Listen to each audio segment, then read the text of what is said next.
Hello, I am back. This time we are finally going to start finishing the 7 Deadly Sins Diane in her pink outfit cosplay. I'm so sorry that I haven't posted the rest of these videos, but I am ready to finish these up for you.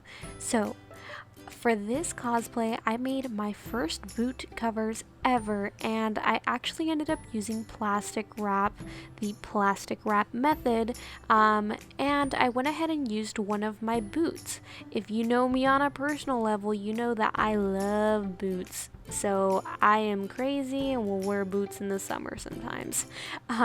So after using the plastic wrap, I did make sure to wrap it everywhere, as you can see, besides underneath.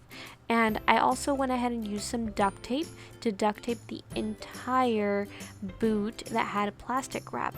I did add some plastic wrap in the inside, and I even had some plastic wrap all the way in the front. You will see that I do make a little tab in the front there with plastic wrap and duct tape eventually. So I'm just trying to go all the way around here and fill it. There we go. I released a little bit of piece because I wanted to make sure that we have a fold in the front so the shoe actually sticks and we don't have the boot cover sticking out. So you're going to want to duct tape this until it's really sturdy all the way around. And pretty much what you can do is, if you have a character that uses boots like this in the future, you can always use this boot cover template. You don't have to throw it away. It makes a really good template for later cosplays that use this. Which, one of my future cosplays, if I do boot covers, which I'm thinking, should I do boot covers or not? Lava Girl has boots like this, so if you do want to do boot covers for a Lava Girl cosplay, this template is a very good one to use and a very good method with this type of boot. So afterwards, I grabbed a permanent marker and I went ahead and did some tally marks on the front and on the back of the boot cover. Of the duct tape boot cover. Then I grabbed my craft scissors and cut right down the middle. Be very careful not to cut your shoe or boot. And I went ahead and did this all the way up and down and right down the middle on the front and on the back. Make sure you cut the plastic wrap very well as well, because it is still plastic wrap. And now I have two sides of my boot cover. I then went ahead and used this fabric that I purchased at Joann's. I purchased 2 yards just in case. I think I purchased way too much. You honestly only need like a yard or half a yard, probably half a yard. And then I went ahead and actually pinned the duct tape boot cover down with the duct tape facing up. And I did this all the way around. It is very easy to go through, and I just made sure that I did a seam allowance of 1/4 inch with my pins all the way around as well.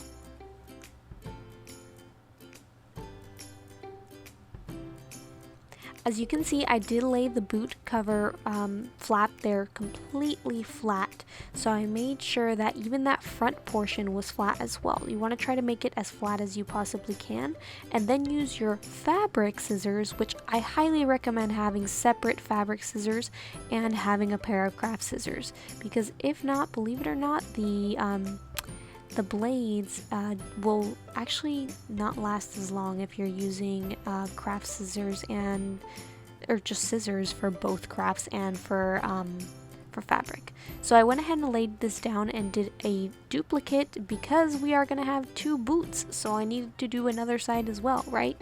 And also, it's pretty much the same. So now I'm going to go ahead and do the other boot cover plastic, lay it all the way flat again, because now we need another 2 copies of this one, and I'm pinning it all the way around as well. And I'm also going to give it a 1/4 inch seam allowance. All the way around. Alright, see, you can see I'm measuring out there 1/4 inch seam allowance. After a while, I'm like, alright, I know exactly what 1/4 inch looks. We're gonna go ahead and keep going. So that's kind of just how I work by eye. I don't know, I cook by eye as well. That's just kind of how it is. Alright, so once this is cut, once this is pinned, then you're going to go ahead and cut with your fabric scissors all the way around again, almost touching the pins, and then you want to go ahead and lay this flat as well to make your duplicate. This will make 2 pairs of boots. We will go ahead and give one boot cover side to one boot and the other to the other to make one boot total. So now I'm taking off the pins of the duct tape boot cover, and then we're just going to go ahead and put those to the side for now.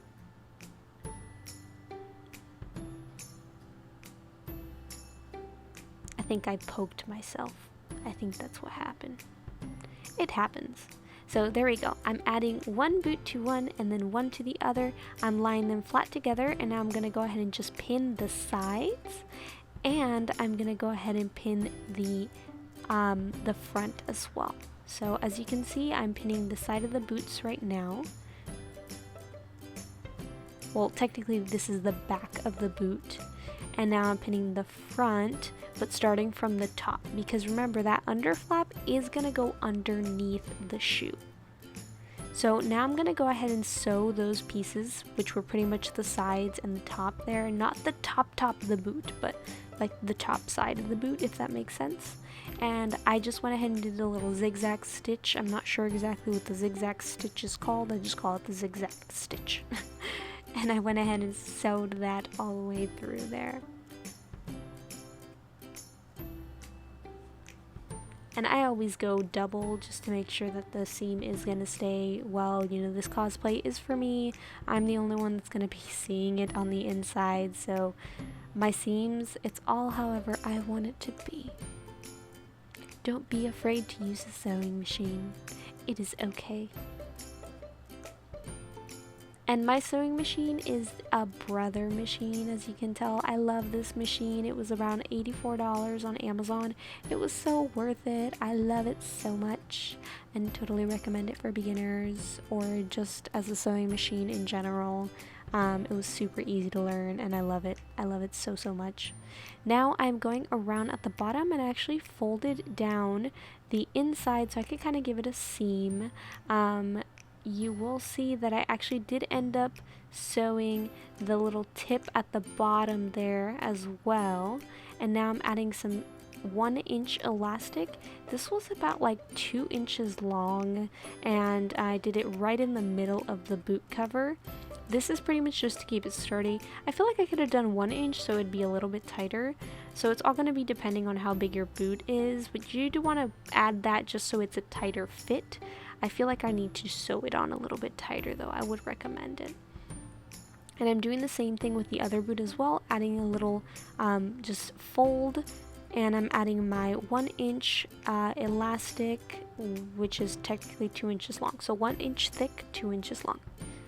And I'm adding that both on both sides in the middle of the boot cover.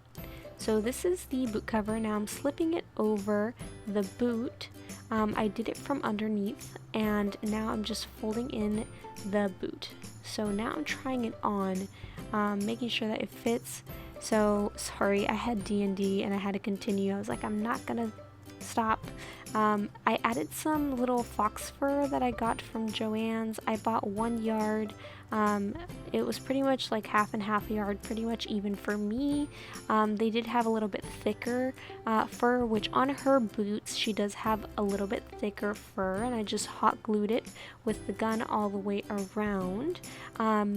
So I did tuck in some of the fabric inside the boot because I was not sewing in my boot. And that's totally okay because when you put on the boot it's fine, and I did cut right perfectly on the seam there. As you can see, I started gluing on the seam, and that's how it ended up. So I will say at Joann's they had like a 2-inch fox fur. If you have longer legs and you are going to be using longer boots, then I would recommend getting the 2-inch fox fur, 2-inch thick, because it'll be more accurate. I have really short legs, so I had to go with this. And I did actually add some of these little pom-poms. The little pom-poms are from Amazon. I got them in a nice little pack. They're the same pom-poms that I did on my dress. And then I went ahead and just glued, I believe it was 3 of them. We'll see right now. But as you can see, I just follow the seam of the fox fur and repeat that step. So I'm just using hot glue. It's very simple, and you could actually just use your boot as a little guide to show you where you should be going. And as you can see, I'm almost completely finished and I'm almost used up the entire fox fur. This is pretty much with almost the entire fox fur that I had, meaning it was almost in 1 yard. I think I didn't use like an inch of it. So I'm about to cut that inch away. Snip. There we go. And as you can see, there's like flaps there coming up in the inside of the boot, but I just tucked them in when I put it on. Now I'm adding the poof balls. So normally they're really spaced out, but like I said, I have short legs, so I put one at the top, just following the seam, then 2, and I believe it's just 3 of them. There we go. So now we have 3. If you have longer legs, you're going to spread them out. This is pretty much it for the boot cover tutorial. I hope you like him, and please like and subscribe, and follow me on Instagram at PufferGirl1998 and my Twitch at Rosie's Life. Bye everybody!